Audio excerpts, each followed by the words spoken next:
បងជីវរនៅក្នុងហ្នឹងបាទអញ្ចឹងយើងត្រូវប្រកេនច្បងជីវរណា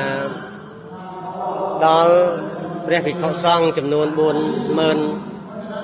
វត្តបាទ40000វត្តហើយព្រះសង្ឃក៏40000អង្គដែរតែនៅក្នុងនេះគឺ40000អង្គជាងទៀតណាហ្នឹងហើយនេះគឺជាសង្ឃទាន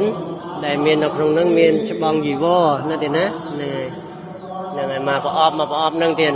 ហ្នឹងហើយទៅវិញឡាយទៅឲ្យប៉ត់ជុំវិញទាំងអស់ច្រើនមែនទែនញាតិញោមណា40000ជាងណា40000វត្តជាង40000ព្រះសង្ឃណា40000អង្គ40000អង្គចឹងសូមញាតិញោមប្រស្រ័យទាំងអស់គ្នាជ្រះថ្លាអនុមោទនាបុណ្យសាធុទានសាធុបាទនេះញោមប្រស្រ័យទាំងអស់គ្នាមុនទីជ្រះថ្លាណាញាតិញោមណា